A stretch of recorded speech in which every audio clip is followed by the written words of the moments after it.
Okay, lots of events companies have the reputation, if you speak to their salespeople, they'll say whatever is needed to be said to get you to do the deal.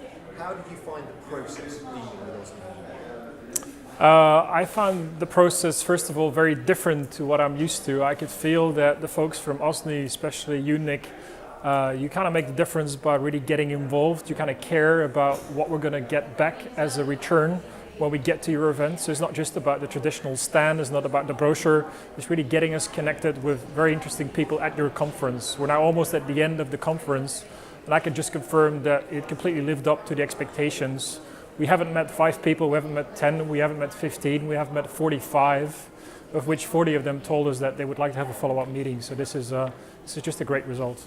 Okay, and in terms of the quality of the content of the event, how have you found it and how have you found it compared with other events you go to?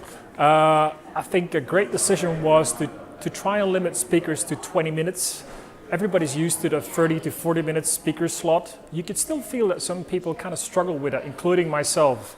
But you had good coaches and good chairpersons on the ground to kind of remember us of the 20-minute time slot.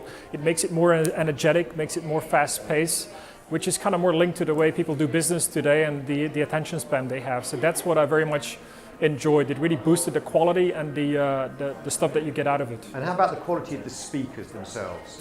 Yeah, I think a great selection's been done. I mean, in all honesty, there's always speakers that appeal more than others, but on average, the ones that I've seen from Philips, from Diageo, from MasterCard especially, really appealed to me. The way they came in, the experience they shared. These are also people at the highest level. It's not just, I mean, with all due respect, a specialist in learning from Siemens. No, you're bringing the top people from the top companies around the world.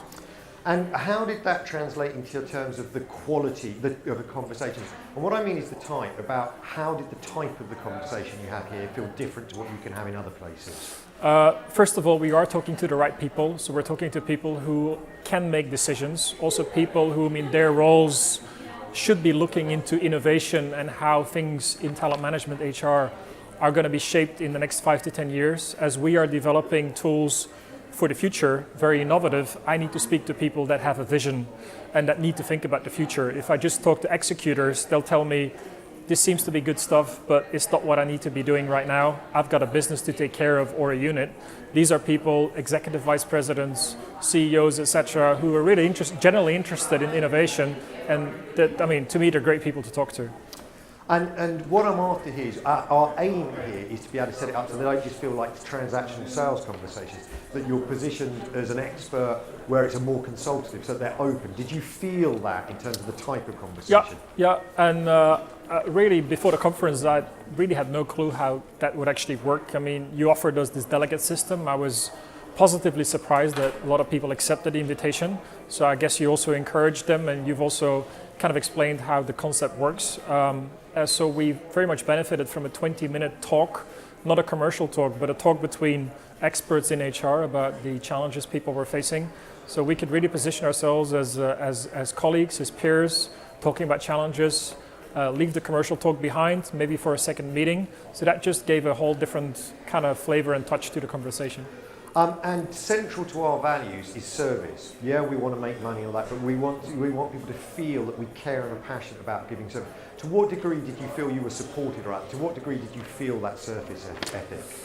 I can give you a long story, but I think I've asked you 3 times if you're really going to go ahead with that conference in November in London.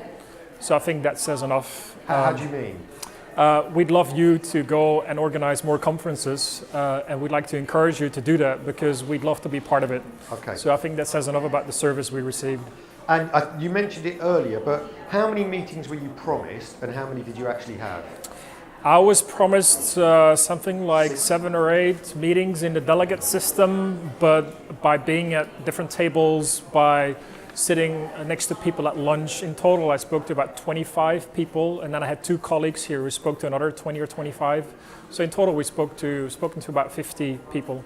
And I think you mentioned, what's the expectation of how many follow-up meetings you will get from this? I've got at least 20 confirmed today with dates. And it can only go up from there because there's still quite some people that we have to get in touch with for a follow-up meeting.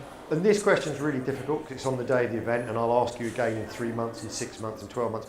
What would be your best guess of what this will mean in terms of business for you in the long term, specifically from this event? I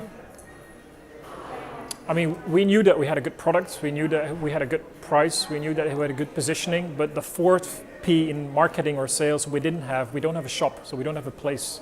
So you guys offered us a shop, so we were able to go out with a product, and we felt that made an amazing difference.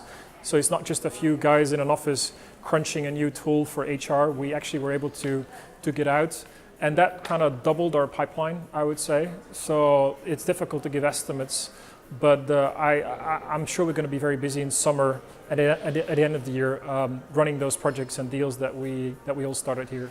So there are a huge number of events that people could go to. If someone was thinking about us, what would you say to them? I'd say consider it big time. Make sure though that you approach it in a way that you guys suggested. It's not a commercial event. You go and talk as experts. So if you don't have much to say about HR, if you're really just a salesperson, with all due respect, maybe this is not the perfect place to be. You just go to a fair. That's probably a better place. If you enjoy talking HR, if you enjoy meeting them, if you enjoy talking about the challenges, and hey, you got a great product as well, which you can pitch in a second meeting or at the end of your kind of conversation, this is the perfect place.